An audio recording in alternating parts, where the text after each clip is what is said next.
वालेकुम, कैसे हैं आप सब? आई होप कि आप सब खैरियत से होंगे। आज की इस वीडियो में हम बात करने जा रहे हैं पॉल स्कॉट के बारे में, इनकी बायोग्राफी, इनके लिटरेरी करियर, इनकी राइटिंग स्टाइल को विद कोटेशन इन डिटेल हम डिस्कस करेंगे। इससे पहले क्योंकि प्रीवियसली हमने post colonial studies and post colonial literature से रिलेटेड जो हमने वीडियोस मैंने अपलोड की हैं, उन सारी वीडियोस का लिंक आपको उसकी बेसिकली प्लेलिस्ट मैंने सेपरेट बनाई है। उन सब प्लेलिस्ट का और वीडियोस का भी आपको लिंक इसी वीडियो के डिस्क्रिप्शन बॉक्स में भी मिल जाएगा और इवन कि आप आई बटन पे क्लिक करके भी उसे अप्रोच कर सकते हैं। आज भी की इस वीडियो में हमने जो बेसिकली 4 टारगेटेड हमारे जो पोस्ट कॉलोनियल लिटरेचर के अंदर नॉवेल्स थे, जिसमें से हमने किम को डिस्कस किया, passage to India, things fall apart and the jewel in the crown को डिस्कस करना था। तो 3 अल्हम्दुलिल्लाह हमारे हो चुके थे और जो लास्ट वन था that is the jewel in the crown, उसको हम स्टार्ट करने जा रहे हैं फ्रॉम टुडे। ठीक है, तो हम अपने वर्क को स्टार्ट करने से पहले अपने राइटर का इंट्रोडक्शन एज़ यूजुअल देखते हैं। सबसे पहले हम इसकी बायोग्राफी के बारे में बात करें तो जो पॉल स्कॉट है 1920 में पैदा हुए हैं और 1978 में एट द एज ऑफ 57 इनकी डेथ हो गई है। इनका पूरा नाम था पॉल मार्क स्कॉट। ठीक है, ये एक British play right, poet and novelist रह चुके हैं। 1977 में इन्हें बुकर प्राइज़ दिया गया और इन्होंने during the second world war in 1940 army में भी इन्होंने सर्व किया था। इन्होंने 1941 में पेनी से शादी की और ये वो राइटर थे जिन्होंने basically class and caste system of London England को इन्होंने ऑब्जर्व किया और in the form of autobiographical elements इन्होंने अपने वर्क्स के अंदर उन्हें बयान किया है।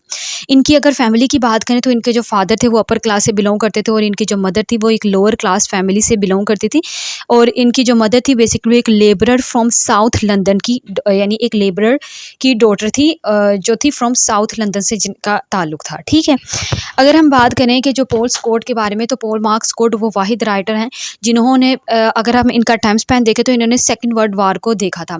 तो सेकंड वर्ल्ड वार की बेस पर जो डिस्ट्रक्शंस हुई, किस तरह लोगों की कलोनियलिज्म चूँकि इसमें आ गया था और फिर पोस्ट कलोनियलिज्म भी स्टार्ट हो गया था at the same time after the second world war, इन्होंने उन सारी चीज़ों को ऑब्जर्व किया। इन्होंने क्लास एंड कास्ट सिस्टम को ऑब्जर्व किया और अपने वर्क्स में उन्हें डिफाइन किया।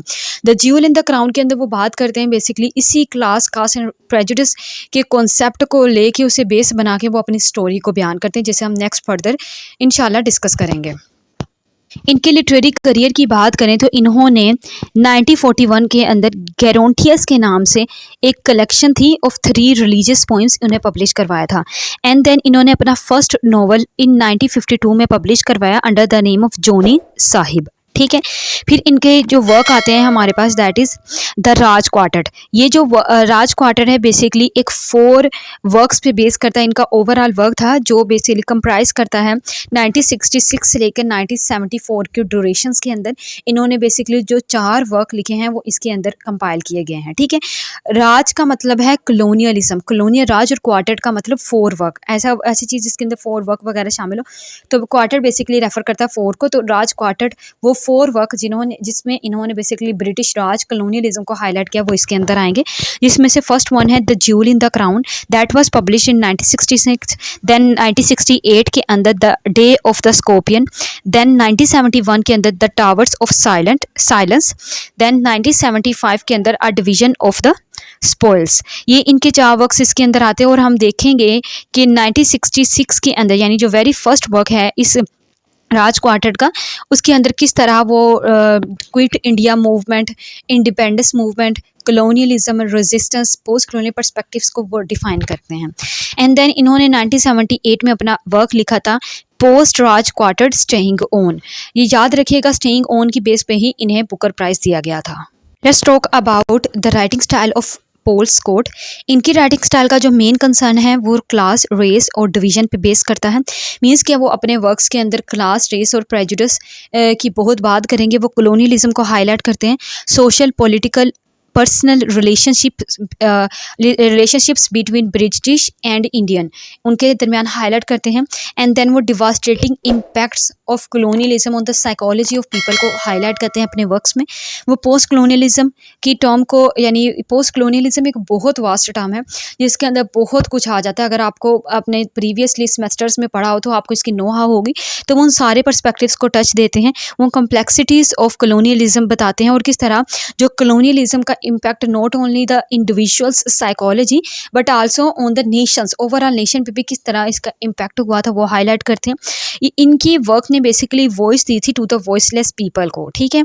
इन्होंने ऑटोबायोग्राफिकल एलिमेंट्स का यूज़ किया अपने वर्क्स के अंदर, वो रियलिस्टिक एस्पेक्ट्स को हाईलाइट करते हैं। लाइक द राज क्वार्टर के अंदर उन्होंने रियलिस्टिकली तौर पे बयान किया है कि क्या हुआ था। अगर हम बात करें पोल स्कॉट के बारे में तो 1943 से लेकर 1946 तक ये खुद भी इंडिया गए थे और इन्होंने सब कुछ वहाँ पे देखा, ऑब्जर्व किया। तो इन्होंने इस कॉन्टेक्स्ट में लिखा, यानी अपनी ऑब्जर्वेशन पे बेस करते हुए, और बाकी कुछ जो डॉक्यूमेंट्री इन्हें मिली, जो यानी जो सब कुछ इन्होंने वो उनको कलेक्ट किया, अपनी डॉक्यूमेंट्रीज़ को, अपने ऑब्जर्वेशंस को, एक्सपीरियंसेस को, फिर इन्होंने the jewel in the crown लिखा।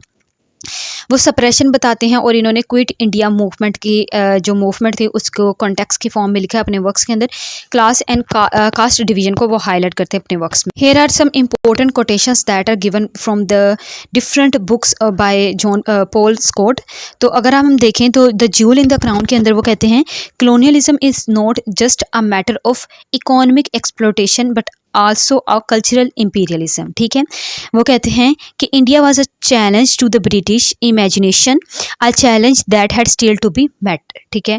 देन वो कहते हैं the British in India were a curious mixture of a conquering and converted, यानी वो कहते हैं कि जो ब्रिटिश है इंडिया के अंदर ये क्यूरियस मिक्सचर था, क्योंकि यहाँ पे ब्रिटिश ने इन्हें कनकर भी किया था और लोगों को कन्वर्ट भी कर दिया था। हम देखेंगे कि जो अपने कैरेक्टर्स के थ्रू दिखाते हैं हाइब्रिडिटी को, एम्बिवेलेंस को, और फिर मल्टीकल्चरलिज्म को हाईलाइट करते हैं। तो उस कॉन्टेक्स्ट में ये बात कर रहे हैं। तो आज की इस वीडियो में बस इतना ही, जिसके अंदर बेसिकली हमने पॉल स्कॉट की बायोग्राफी को डिस्कस करने की कोशिश की है। आई होप सो कि ये वीडियो आपके लिए बहुत हेल्पफुल रही होगी, कोई भी क्वेरी बाकी नहीं रही होगी। इंशाल्लाह नेक्स्ट वीडियो में हम बात करेंगे the jewel in the crown के मल्टीपल पर्सपेक्टिव्स विद कोटेशंस के बारे में।